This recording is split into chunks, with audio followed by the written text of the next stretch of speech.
Wall Street's talking about a pivot, and maybe some gold and silver bugs are, jumping at the bit or chomping at the bit, as they say, trying to front run the Fed. Now, I think that's going to be the buy of the century. One of the things I wanted to ask you about is, in the gold and silver world, we're sort of looking for is the Fed going to pause on their interest rate hikes? Are they going to pivot back down to easy money? Because a lot of people are thinking that's when gold and silver are really going to launch, when they have some sort of hint that the pivot's coming. And I know you're all over this topic. I wanted to get your take on it right up front. Well, thanks for your kind words. I don't know why I'm so popular. I can only imagine that people understand viscerally that I'm just trying to make people money. I'm not trying to sell anything. Just want to make people money.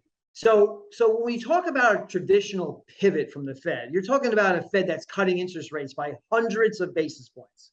So in 2000, you're talking about 500 basis points, 600 basis points. 2008, you're talking about another 525 basis points. That's a traditional pivot, when the Fed goes from a very high level of Fed funds rate back to zero.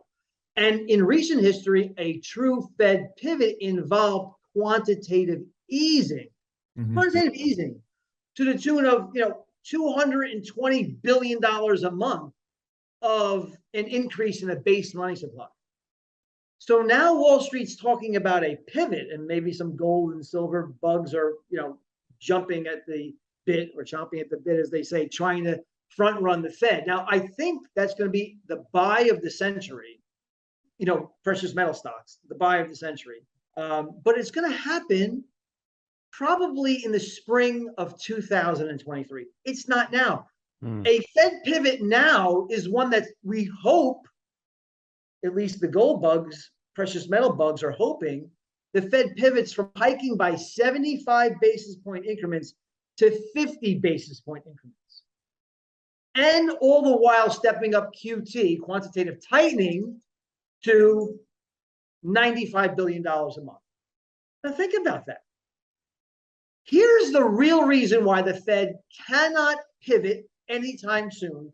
And even when they get to their plateau, their neutral level of interest rates, which I believe is going to be close to 4%. So say 3.5% to 4% on the Fed funds rate. They say they're going to leave it there. They're going to stay there because they don't want to make the same mistakes that they did in 1970, which is they start and stop this rate hike and rate cut regime and engender 20% inflation, which is what they already. But by the way, that's what they've already done. But the real reason is this: they understand that people can no longer afford to own a home. The rents in Manhattan are up 46% year over year for a cage in Manhattan. Okay, a cage, not some elaborate palace. 46% for a hole in the wall in Manhattan year over year. So home prices are up 66%. Home prices, nominal home prices, are up 66% from their apex in 2006, 2007, and they are up 43% in the last 2 years. Wow. So rents are unaffordable, homes are unaffordable. It's directly at the feet of the Federal Reserve. They printed $4.5 trillion to buy mortgage-backed securities and treasuries. They blew up the housing bubble. They made the middle class and the lower classes, they put them into penury when it came to paying for energy and food and shelter costs. And they realized their mistake, and they're going to go to 3.5% to 4% by early 2023. That's from zero. I mean, they were at zero in March of this year. So on a rate of change basis, that's like mind-boggling. The Fed has never gone from 0 to 4% and doing 95 billion in QT at the same time. That is not a good environment that you want to, as far as gold is concerned and precious metals. When you look at the level of real interest rates, so nominal rates are rising, and you're going to get some deflation, which adds to interest rates, the real level of interest rates. That is not good for gold, and that is the reason why we've gone through this truncated period of pain, acute pain in gold and silver. But it's coming to an end in the spring probably of next year. I'm not making a commitment to that. I'm saying probably in the spring of 23, that all ends when the economy completely falls apart in the United States. The dollar tanks against even the euro and the pound and the yen. The Fed starts lowering interest rates because they have to reliquify the credit markets. The credit markets will most likely freeze by then. And if that is indeed the case, you're gonna want to load up on precious metals. Sorry for oh no, your answer That was awesome. We appreciate your answer, and I want to point out to the audience, we've probably had you on 4 or 5 times in the past year on our channel, and I went back and I watched some of our older videos. You called everything that's happening right now. You called it 6 to 12 months ago in previous videos that we did. So when you tell us, when you come out and say these things, I take it really seriously, because you've been calling this market dead on for the past year. I just put the odds in your favor. What are the odds saying that you should be doing? Mm-hmm. You're not always going to be correct, but what are the odds saying? The odds saying that the next phase of this bear market is going to be marked by lower treasury yields because of the global recession. So a higher dollar, even from here, lower interest rates, and much lower stock prices, which are still very expensive historically speaking.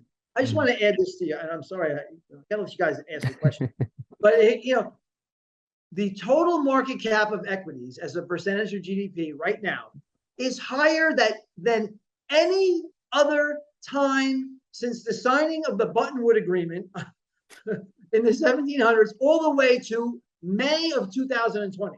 Wow. We have never seen a stock market, the valuation of equities as compared to the economy, higher than it's been since the start of the creation of the stock exchange to May of 2000. That's like the Warren Buffett indicator, right? The ratio of the Wilson, one of those stock indexes, total stock indexes to GDP. Wilshire 5000 is GDP. Yeah. The Buffett indicator. I'm not just talking about nominal. I mean, nominal terms, it's through the roof. I don't like to look at things just at nominal terms. I look at nominal terms in relation to incomes, nominal terms in relation to GDP. So when I look at home prices today, if you look at longtermtrends.com, home prices today are much higher as a percentage of incomes. So it's over I think it's 8.3 or 8.4. The apex of the bubble was 7.1. Home price to income ratios are much higher today than they were at the apex, the apogee of the bubble in 2005 to 2007. So I know home prices. The mortgage industry, the underwriting standards are much better today than they were in the lead up to the Great Recession. I get that. But 20 to 25% of home ownership is speculative. In other words, they're owned by investors or Wall Street. Mm-hmm. And the home price, in nominal terms and as a percentage of income, are much higher than they were in 2007. So watch out for home prices. If you think that the Federal Reserve can nail inflation in any asset class, be it stocks, bonds, or real estate, obviously they've proven they're completely feckless in that nature.